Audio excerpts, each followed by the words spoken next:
Good day, fellow nurses. My name is Elena Rumble.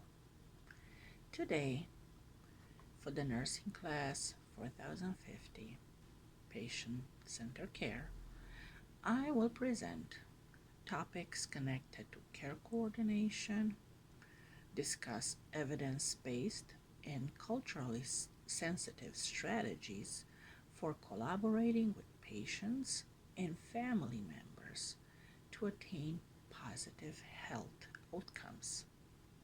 I intend to identify different facets of change management that directly impact components of the patient experience that are critical to providing high quality, patient centered care, and explain the rationale for coordinated care plans related to ethical decision making. I will discuss the logical ramification and consequences of an ethical approach to care, as well as the assumptions that guide decision making. I'll also examine the influence of some of those healthcare policies provision on health outcomes and experiences. I am attempting to draw rational, evidence-based conclusions from an in-depth analysis of essential and relevant policy provisions and increase awareness of the nurse's significant contribution in care coordination and continuum of care. What is care coordination? Designing a case management strategy demands establishing what patient information is necessary and where the coordinator sends the patient. For the recipient to reach optimal health, the program shall treat the person considering physiological, educational, social, emotional, cultural, and financial demands. Care coordination is a well organized program that links individuals to the resources that they need to be healthy. Management of care is an essential aspect of patient care. Whenever a doctor diagnoses a new condition or diagnosis, the patient's life is turned upside down. A new disease might create uncertainty, but the chances of effective disease management are poor without the necessary resources. Resources are made immediately available to a patient or group through a detailed care plan, enhancing the quality of care and ultimately improving the patient's well being. Hannigan et al., 2018. Economic benefits of case management across physicians, specialists, and locations seem to be a central component of healthcare funding as well as delivery mechanism revisions. Quality healthcare management could be an answer to a divided healthcare system, according to a few, and it also has the potential to greatly improve results, enhancing patient satisfaction, but also reducing pricing. Kohler and Kochki, 2018. Evidence-based care coordination. Patient and family involvement in care coordination is identified as a critical component of the program. According to the participants in this study, patients' willingness to participate in care coordination is vital, just as it is for primary care providers. Many participants share stories of patients who are eligible for care coordination but refuse to participate. Patient qualities such as lack of enthusiasm and interest, unfamiliarity with available resources and services, financial need, health status, and access restrictions have been highlighted as barriers to participation and sustained use of care coordination. The care team members emphasize the need to address patient activation and motivation as part of care coordination. They agreed that having a care coordinator to identify patients' goals rather than provide the goals and a plan to attain them is critical in achieving patient involvement. The professionals have concerns regarding an over reliance on care coordination as a barrier to self management.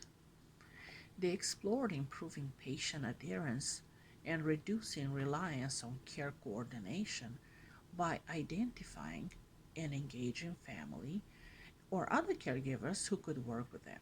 Williams et al., 2019. Role of ethics in care coordination. The nursing profession uses the Nurses Code of Ethics and ethical principles to maintain a high practice quality. The Nursing Code of Ethics is a set of guidelines for healthcare workers to follow to provide holistic and effective care to patients. Healthcare providers must complete the work ethically and morally to ensure patient safety. The Nursing Code of Ethics comprises 9 sections that explain the nurse's ethical responsibilities to the patient.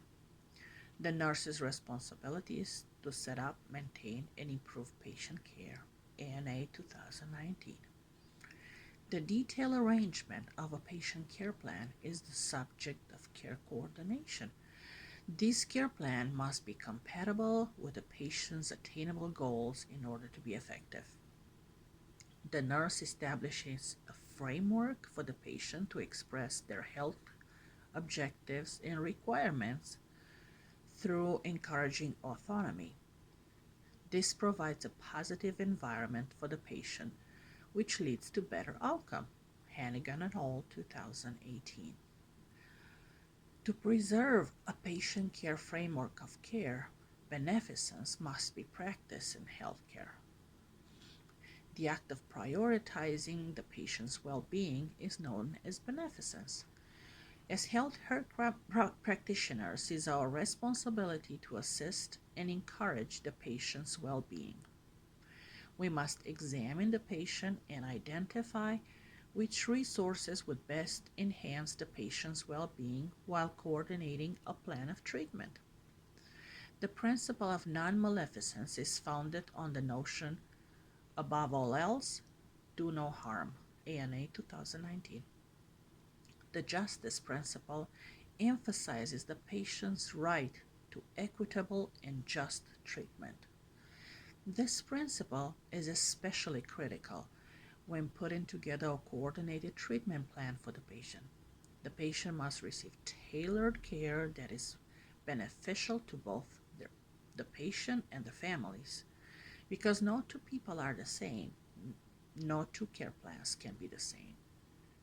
Patients have the right to have their care tailored to their requirements, ANA 2019. The effect of policies on care coordination.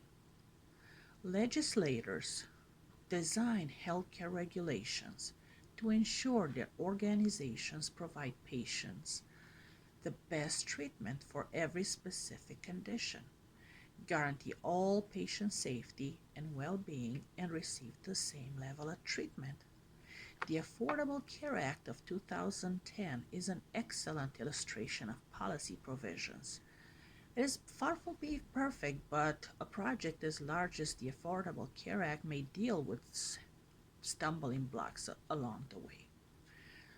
The Affordable Care Act resulted in one of the most significant expansions of healthcare coverage in American history. Before this policy became a law in 2010, about 16% of our population didn't have health insurance. By 2016, the number of uninsured dropped to 9%, a historical law.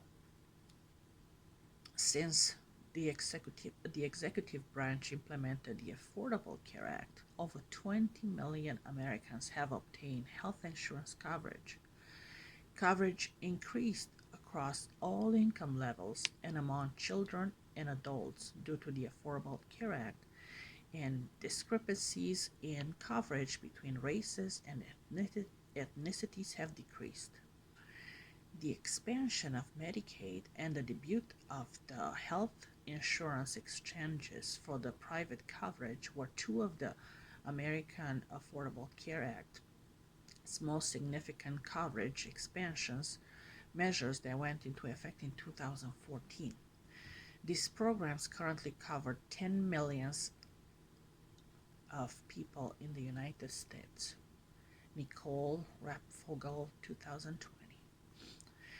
What is the nurse's role in care coordination?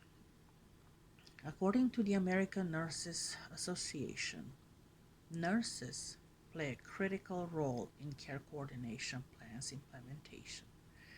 As nurses, we must encourage and facilitate care coordination.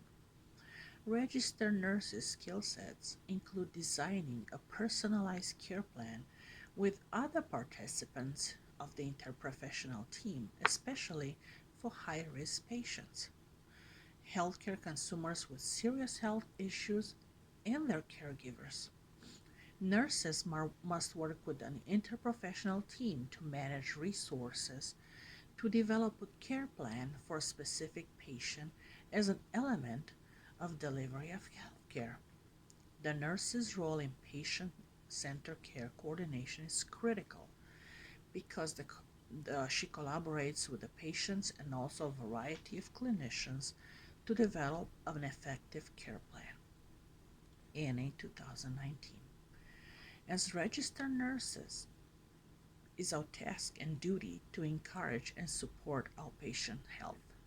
Registered nurses play a crucial role in designing and managing care management programs in hospitals and health systems, which are meant to meet the healthcare needs of patients with challenging chronic illnesses, frailty, or comorbidity when they transition from hospital to community. Working on a busy telemetry floor, we admit patients sent by the emergency department. Registered nurses on our unit are the ones who take the time to complete a full evaluation of patient condition and the need for further resources regarding care. We are the first to pay attention to whether the patient living condition need to be verified, if the patient needs help at home, help with transportation and filling up the prescriptions, or physical or occupational therapy. When we get in contact with a case manager, who's also a registered nurse, and she coordinates the available resources and finds the best options for the patient covered by their insurance.